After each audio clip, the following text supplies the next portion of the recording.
اقم الصلاة لذکری صدق اللہ العظیم۔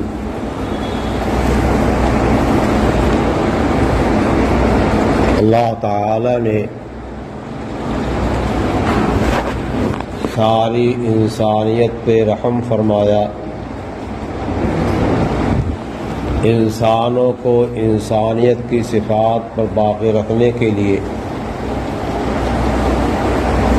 انسانیت کا حق ادا کرنے کے لیے رب العالمین نے آدم علیہ السلام سے لے کر محمد رسول اللہ صلی اللہ تعالی علیہ وسلم تک انبیاء اور رسولوں کا ایک سلسلہ قائم فرمایا۔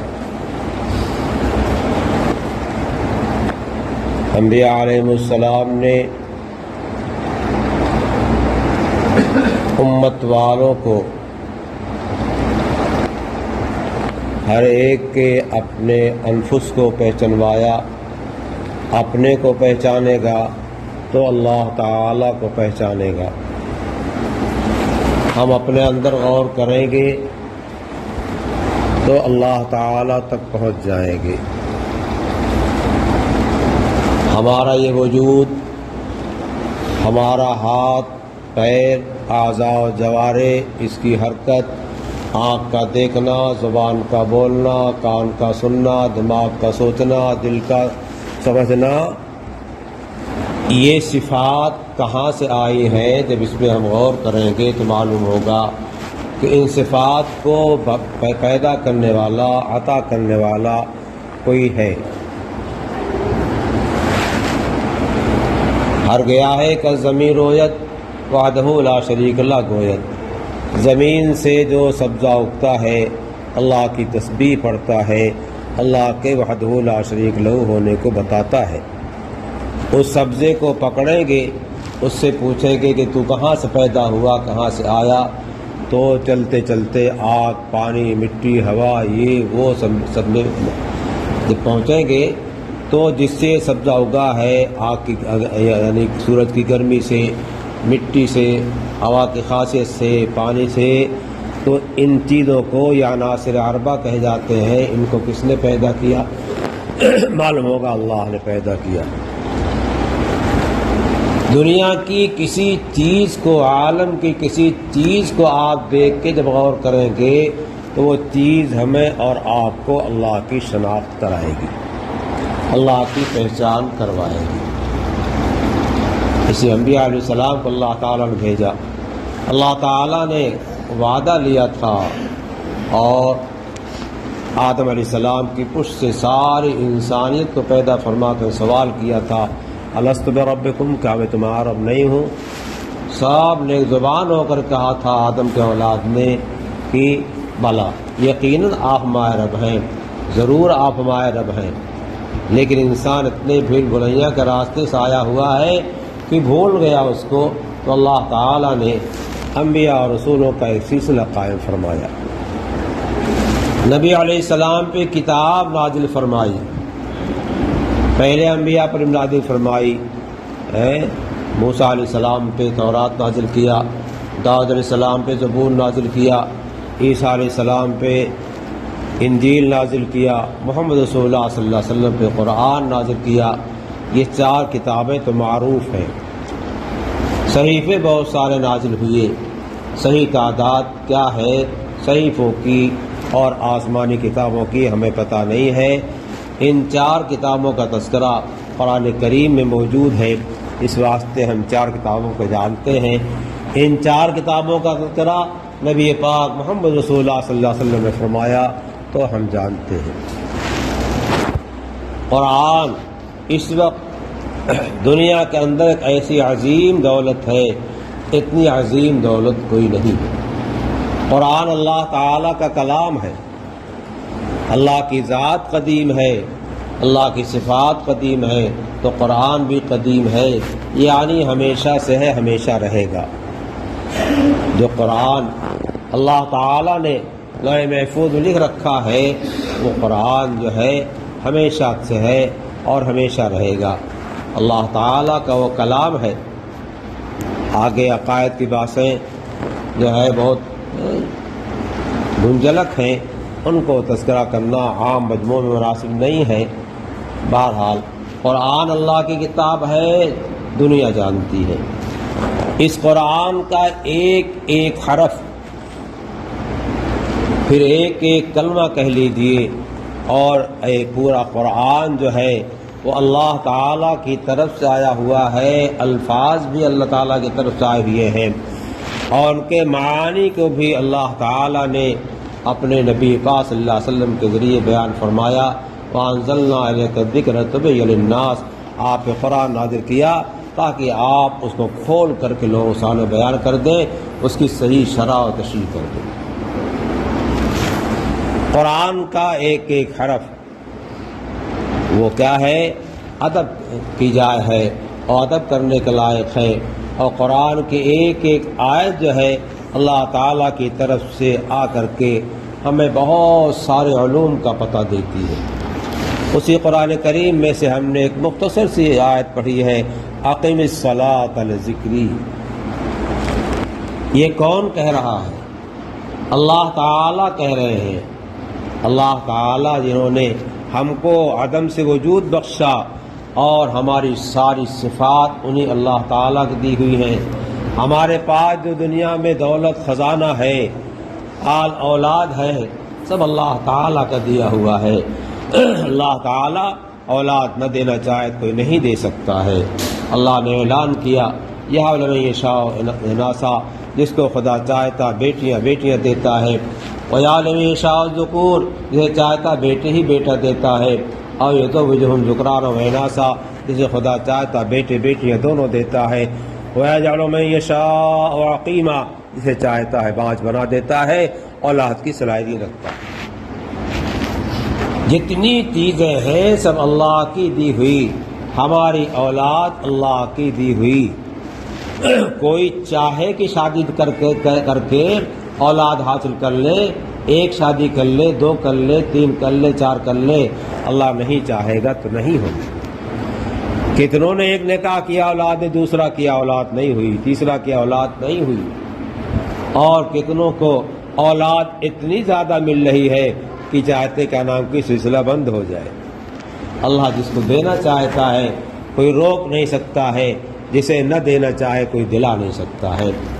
اس واسطے ہمارا اور آپ کا لگاؤ سیدھے اللہ تعالیٰ کی ذات والا صفات سے ہونا چاہیے، اور اسی سے اپنے حاجات مانگنا چاہیے۔ اللہ نے خود اعلان فرما دیا، ادعونی استجب لکم، مجھ سے مانگو میں دوں گا، دعا کرو میں قبول کروں گا۔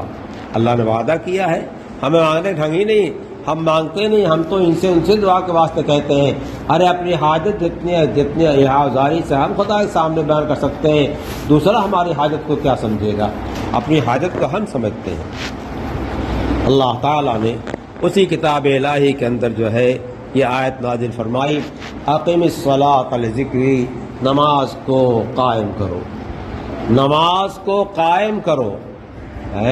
ہم کوئی کھمبا کھڑا کرتے ہیں تو چاہتے صاحب ایک دم سیدھو سیدھ رہے، ترچھا نہ ہو۔ گھروں کا پایا بناتے ہیں، ڈالتے ہیں، تو اس کو ناپتے ہیں، دیکھتے ہیں کہ صاحب سیدھا ہے کہ نہیں سیدھا ہے۔ ترچھا ہوا تو نقصان کر جائے گا، بنیاد کمزور ہو جائے گی۔ تو اللہ نے فرمایا اقم الصلاۃ ذکری، میرے یاد کے واسطے، مجھے یاد کرنے کے لیے کیا کرو؟ نماز کو صحیح کرو، نماز کو قائم کرو، اور قائم ایسی کرو کہ بالکل سیدھی رہے، بالکل صحیح رہے۔ نماز دین کا ستون ہے، جیسے کوئی ستون سیدھا کیا جاتا ہے اور اس کے واسطے سب سامان سیدھا کرنے کا مہیا کر کے اسے ناپا جاتا ہے، دیکھا جاتا ہے، غور کیا جاتا ہے۔ ماہر لوگ نگاہ سے دیکھ کے بتا دیتے ہیں کہ صاحب پایا ٹیڑھا ہے، ترچھا ہے۔ تو ویسی نماز پڑھو۔ ویسی نماز پڑھنے کے واسطے ہمیں سیکھنا پڑے گا، جنہوں نماز کا طریقہ جانتے ہیں۔ تو نماز اللہ تعالیٰ کا ذکر ہے، نماز اللہ تعالیٰ کی یاد ہے۔ اللہ ہمارا خالق و مولا ہے، اللہ نے ہمیں حکم دیا ہے۔ آقا کا ہر حکم سراخوں پر ہوتا ہے، سراخوں پر کہہ لینے سے کام نہیں چلتا ہے۔ کسی نے بلایا بڑے نے، جس کے ماتحتی ہم ہیں، تو گئے صاحب سرکار حاضر ہے۔ صرف سرکار حاضر ہے کہنے سے کام نہیں چلے گا، سرکار جو کام کرانا چاہتا اس کو کرنا پڑے گا، اور جس چیز کو کا حکم دیتا اسے کرنا پڑے گا، تب جو ہے اس کا فرما بردار آدمی سمجھا جائے گا اور اچھا آدمی سمجھا جائے گا۔ اور جی حضور جی سرکار کے سامنے کھڑا ہو جاتا ہے، کچھ کہتا نہیں ہے، تو پھر وہ پسندیدہ نہیں ہے۔ اللہ تعالیٰ کے ذکر کے واسطے نماز قائم کرنا چاہیے، اور نماز شروع سے لے کر کے آخر تک جو ہے سراپا ذکر ہے۔ نماز سے پہلے اذان دی جاتی ہے، اعلان کیا جاتا ہے، اس اعلان کے ذریعے سے نماز کے واسطے لوگوں کو بلایا جاتا ہے۔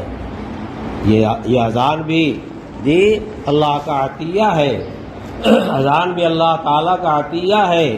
پہلے نماز کے واسطے صحابہ کرام حضور پاک صلی اللہ علیہ وسلم کے پاس جا کر کے جمع ہو جاتے تھے، اور پھر حضور پاک صلی اللہ علیہ وسلم نکلتے تھے اور نماز پڑھاتے تھے۔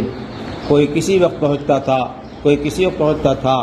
نماز کے اوقات کا صحیح جو ہے انداز نہیں چلتا تھا۔ حضرت عبداللہ بن زید ابن عبد ربہ رضی اللہ تعالیٰ عنہ صحابی ہیں، انہوں نے خواب دیکھا، اور حضرت جبرائیل علیہ السلام نے خواب میں ان کو اذان سکھائی، اقامت سکھائی۔ آپ حضور پاک صلی اللہ علیہ وسلم سے کہا میں نے یہ خواب دیکھا ہے، حضور صلی اللہ علیہ وسلم نے جو اس کی تصدیق کر دیا تو پھر کیا نام کی اس کا درجہ وحی الہی کا ہو گیا۔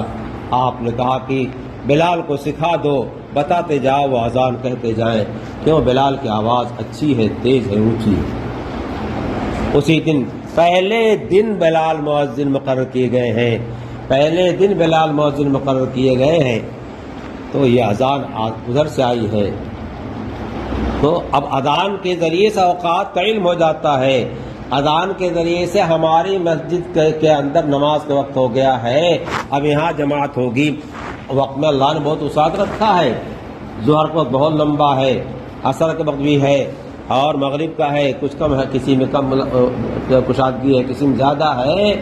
اب ان اوقات میں آپ اپنی ترتیب کے لحاظ سے جس وقت میں زیادہ لوگ جمع ہو سکتے ہوں اس وقت میں لوگوں کو جو ہے جمع کیا جائے، اذان دے دی جائے، آ جائیں۔ اتنا لمبا وقفہ جو دیا گیا اسی واسطے دیا گیا ہے کہ اس وقفے کے اندر آپ نماز پڑھ لیں گے تو آپ نماز کے ادا کرنے والے سمجھے جائیں گے، اور اس وقت سے کیا کر نکال دیں گے تو پھر نماز پڑھتے رہیں۔ جو مقام اور درجہ جو ہے وقت پر کام کرنے کا ہے، بے وقت کام کرنے کا نہیں ہوا کرتا،